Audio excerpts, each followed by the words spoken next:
Welcome to the podcast. I'm your host, James Protin. Every week I will be sharing the experiences that have defined my journey and talking with people who have their own powerful story to tell. It's about doing better and being better in life, business, and all things in between. The visually inclined can catch us on YouTube, or you can check us out on just about every podcast platform. Good morning, everyone, and welcome to the podcast. We have a great show for you today.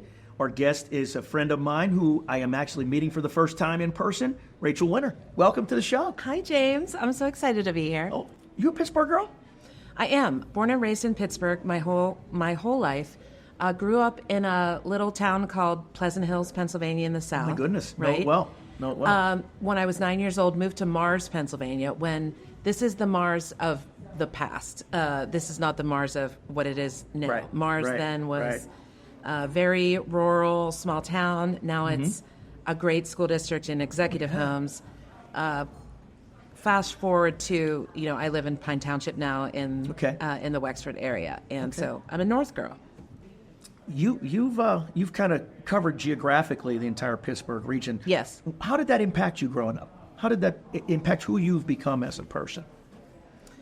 Well, that's an interesting question, and I think how it's impacted me in my work. I want to answer that is that being in advertising, whether it be in sales, I have been in and around all different kinds of areas of Pittsburgh, and I've got to learn about all different kinds of towns and areas and things like that. And so I've really learned to learn so much more about the region and love the region, but. When you talk about growing up, and maybe I'm going all over the place, but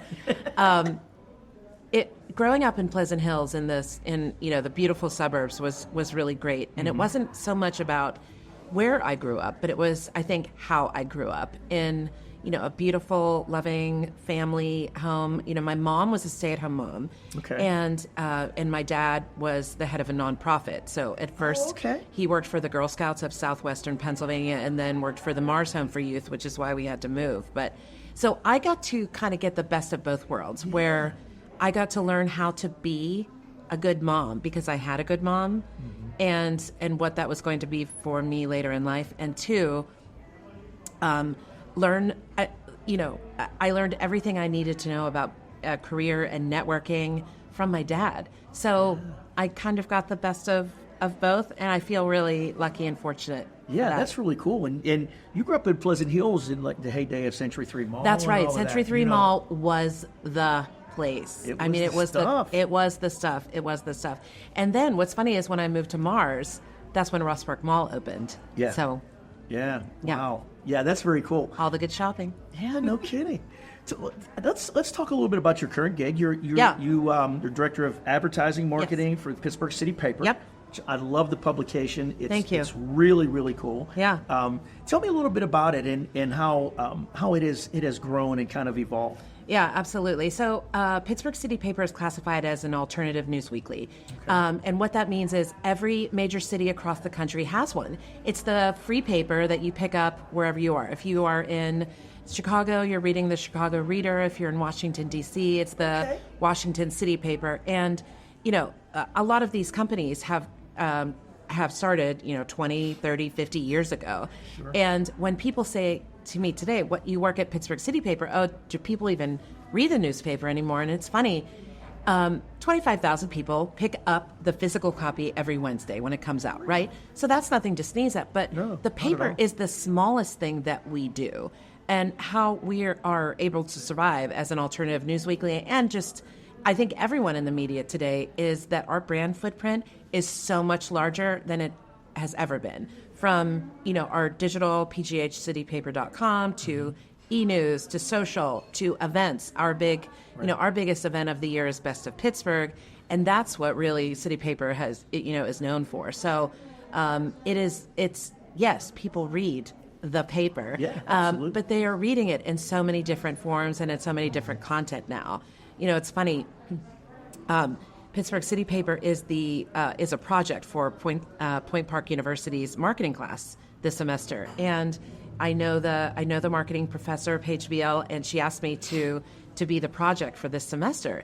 And what's really cool is, so the students are range from like 18 to 21 in this particular class, And before the class, they had no idea what Pittsburgh City Paper was. Okay. Like, no idea. And this was really eye-opening to me. The project was for them to find out what Pittsburgh City Paper was.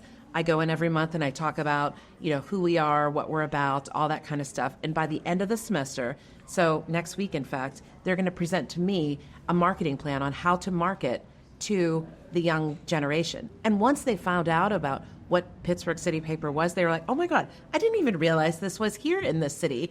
College students need to know about this because we are the place for arts and culture and events and everything in and around the city, community, activism, everything that young people need to know. And if we can get them now, we'll have them as readers. Oh, absolutely. For a long time. Absolutely. And there's a lot of things that they can find in your paper that they're not going to get in the Post-Gazette. Absolutely. And, we feel very fortunate. In January of last year, we were acquired by Block Communications out of Toledo, who actually own the Pittsburgh Post-Gazette. And some people are, kind of funny about that. They're like, oh, you're owned by the Post-Gazette now? How does that work? Because you're two totally different entities, and we are. We just happen to be a company that, a holding company, should I say, that Block Communications owns. So, but what this has given us is the resources to be able to grow and prosper and do what we can do even better. Sure. Well, that's really cool. Yeah. See, we touched that you came down from the Wexford area. Yeah. So I have a morning routine, which is very important to me. And I stick to it. To the letter. It's like repetitious every day. Yes. Do you have a routine that you do in the morning? I do have a morning routine, and it's non-negotiables. It's things that I need to do every single morning before I start anything. But, at age 52, I wasn't always like this. Mm-hmm. And in fact, it wasn't until about a year or so ago that I started doing a morning routine and knowing that if I had a really solid morning routine, it was going to set me up for the day. Yes. And we've talked about this before. It wasn't until I really learned and embraced self-care of how important that is. And because 30-year-old, 40-year-old Rachel, 30s and 40s Rachel, should I say, I would wake up in the morning. Probably how a lot of people are. You wake up in the morning, maybe you press the snooze button about 10 times, and you're racing to get out of bed, and you're rushing to go to work, and that's it. Yep. Or, trying to get the kids off to school. Yep. And meanwhile, you haven't done anything for yourself. Right. And what that does is really sets you up for kind of a crappy day. And then you just get into this race of doing it over and over and over again. It wasn't until I learned that whenever you start taking care of you first, that you become a better you become a better friend, a better mom, a better parent, a better coworker, boss, partner, Absolutely. all Absolutely. of those, all of those things. Yeah. So my morning routine is, I wake up and I make my bed. Have to make my bed. Yeah, and I do the same thing. I learned that from my mom, ever since I was 6 years old, ever since, kindergarten or probably even sooner. I can't remember. But we make our beds. Mm-hmm. And it's like, that's the first thing that you accomplish every day. It's just like, it feels good. I want to... you get a win. You start the day with a win. You start the day with a win. Yes. Absolutely. And you've probably have heard this podcast before. Mel Robbins. Sure. She talks about her morning routine. She is great.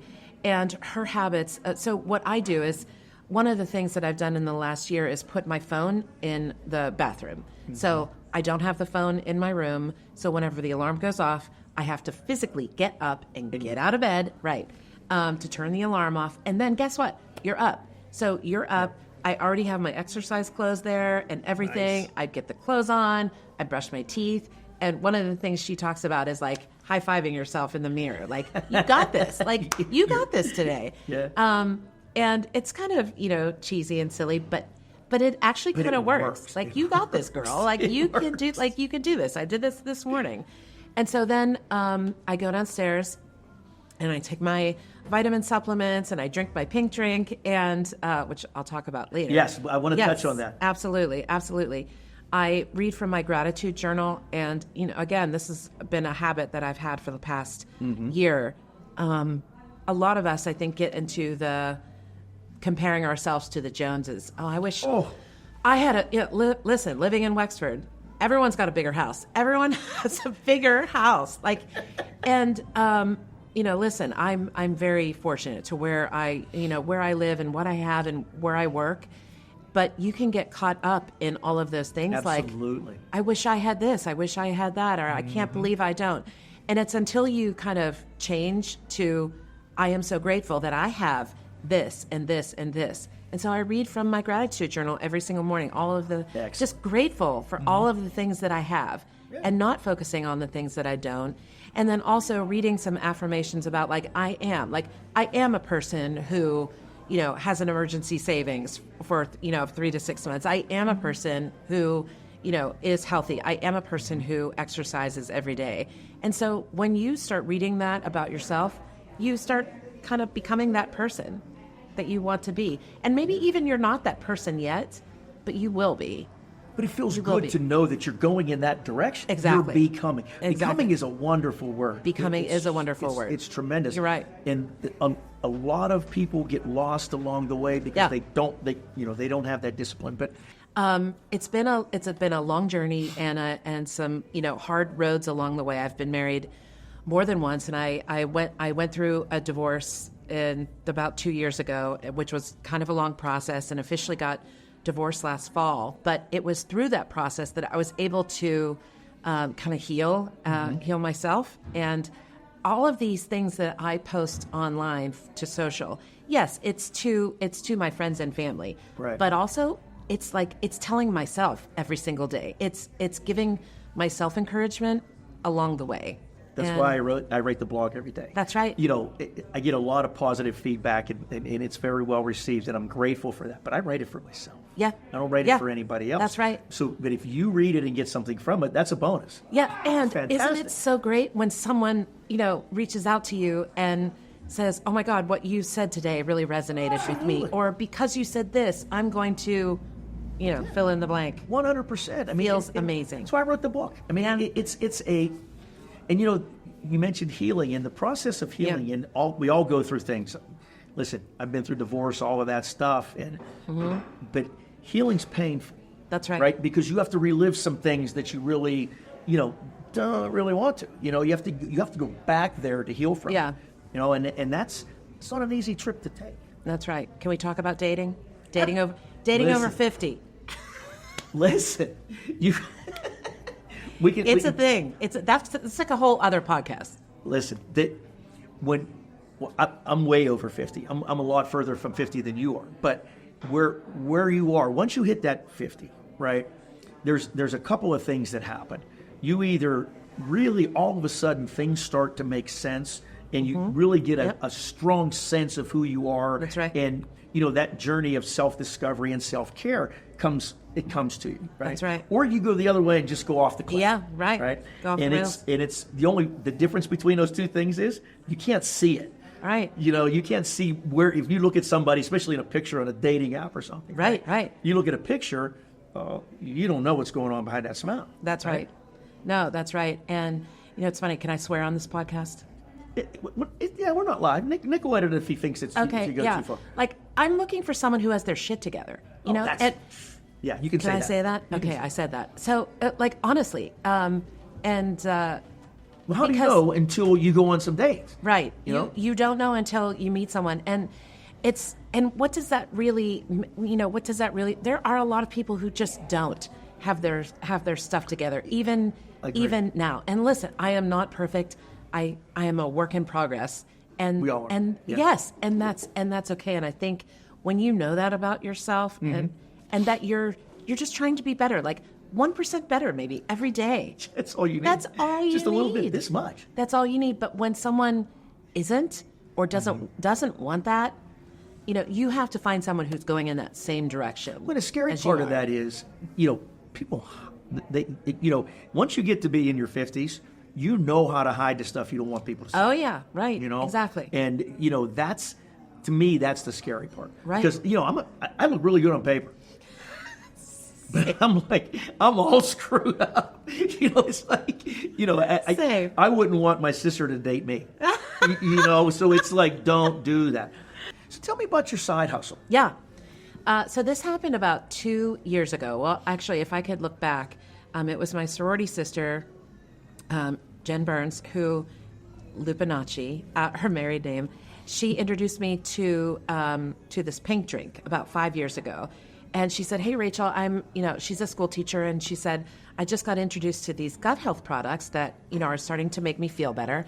Are you interested?" And I'm like, "Yeah, sure, Jen, I'll listen to, what this is." And so we met, and, I bought the products and didn't even really take them because it was at a time 5 years ago, it was at a time in my life where I don't know that I really cared about being better or feeling better or had that in me to really want that. And so it was, every year year after year, should I say, I would see her posting things online, sharing stories about people who were feeling better from the inside out. And, after a while, I was sick and tired of being sick and tired because I was a single mom. I wasn't sleeping through the night. I didn't have any energy. I just felt blah. I was just like bloated and puffy and just like feeling like yuck. And I called her up and I said, "Jen, I'm sick and tired of being sick and tired. I want to start on these gut health products. What do I have to do?" Sure. And ever since then, it has been absolutely life-changing for me. And I have been able to share what this success on the side with others. And it's been so great to whenever one of the things that I absolutely love is that in my work, in my career work, I'm able to, work with businesses to help them increase their brand, sell more tickets to an event, whatever it is that they're looking for to help them with their advertising and marketing strategy. And I love helping people in that way. I love it whenever I'm able to mentor college students for, during internships or something like that, helping them. Yeah. And in the same way, in health and wellness, I'm able to help others feel better and get better in their life, especially as we get older. And it has held myself accountable because I'm able to do it alongside of them. So it's really fun. Really fun. Do you want to share the product? Yeah, absolutely. It's called Plexus. The company is Plexus Worldwide. They're out of Arizona. It's a gut health company. And it's great. I drink a pink drink every morning. It's not a meal replacement. It's a prebiotic. And I take 2 supplements at night, a probiotic. And easy peasy. When I brush my teeth, I take my supplements. And I say this all the time. I will shout it from the rooftops. I feel better at 52 than I ever have in my 30s and 40s. And I will, I think a lot of people, especially as we age, they just kind of give up. Like, well, I think this is it. And I just want to always say, no matter what it is, whether it's career, love, life, health, like it's never too late. It's never too late. You have done it, right? So work-life balance, how do you find that? What do you do? Because, you're full-time, you have a full-time career, you're a single mom, you have 2 active teenagers, you got this side hustle going on. How do you balance all of that? It's called... And find time for you. Again, the most important thing is I take that time, that hour of time in the morning. And you don't have to, I think a lot of people think I don't have time to exercise. I don't have time to do this. You can't not have time. Everybody has at least 10 minutes to just get outside or go on the treadmill and walk for 10 minutes or do some jumping. Just do something to get your heart. Get your body moving. Body moving every single day. When you get into that routine, you can't stop because you need to have that happen. I just encourage everybody. You need to have 30 minutes or an hour every single morning for yourself because that sets you up for the whole entire day. I wouldn't be able to do the things that I can do now unless I did those things first. Right. And a lot of people think self-care is selfish, but it's not. It's selfless. Absolutely. It's you have to, if you love yourself, you will do that, and you need to do that. And like I said, you're a better you for everyone around you. Do you think you can truly?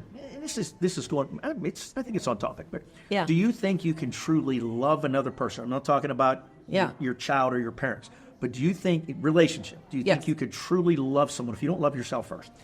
No, I don't think you can, and I think that's probably why I have had failed marriages and haven't had luck in relationships in the past because I haven't loved myself. And it hasn't been until, I love myself now that I'm able to meet wonderful people and, start to have good relationships and even just different conversations that I never had before. Right. Because of this. I'm such a different person because of who I became. And I wish 52-year-old Rachel could tell 30-year-old Rachel, listen, stop doing what you're doing, or at least start. If you started doing this. Would 30-year-old Rachel have listened?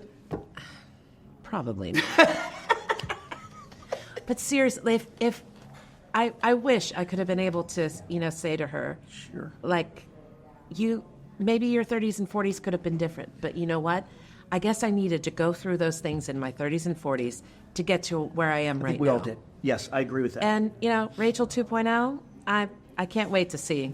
So what's the best compliment you've ever gotten in your mind? Yeah, professionally or personally? Yeah, no, it's for me, it's when people talk to me about how they think my kids are, that they're just well-adjusted and nice and generous and good, and that just means the world to me. It makes my heart just, it's the best thing ever when somebody else tells you that you're a good mom and that you're really doing something good. And I have a great relationship with my ex-husband, their dad, and together we're a family unit. And my kids are well off because of the relationship that we do have. And I encourage everyone, absolutely. And so important. I've seen it all, and there's a lot of divorced couples who are raising kids in separate ways, and I just don't think that that's good for the kids. You have to put them first, and so when you have that respectful relationship together, the kids see that. Number one, absolutely, they need to see that. In closing, let me ask you this: Rachel 2.0. Yes. 5 years from now, what does Rachel 2.0 look like? Yeah, she is still taking care of herself first. Good. And she is probably still doing what she's doing in media and expanding on my side hustle, because I'd like to, really, I think it's really important for women especially to have that plan B to fall back on. Sure. Sure. As I increase with my career, I want to do more mentoring to college students, whether it be with internships or other media programs in colleges. I see that in the next 5 years. Okay. But just more of what I'm doing now. And hopefully more Rachel. Hopefully with somebody I love. Yes. I'm certain that you will. Yeah. I don't have any doubt of that. Well, listen, thank you so much for coming on the show. You see what I did? I clapped. You clapped. Nick's not going to like that. Is he smiling? What's he doing? He's not, but he doesn't. No, I clapped. You see, now you're clapping. He won't let me have you back on. No, I know. This is it. He's gonna edit it out. It's fine. Well, listen, thank you for joining us, and I really want to give you a copy of the book, because I think that this was the culminate. It's really kind of my journey. I put it on paper, and I think what we talked about today will resonate with you. And I'll be very curious. I want you to read it and get back to me. Let me know what you think. I can't wait. Even if you don't like it. I can't wait. I can't wait. I know that I will. Thank you so much. Thank you, James.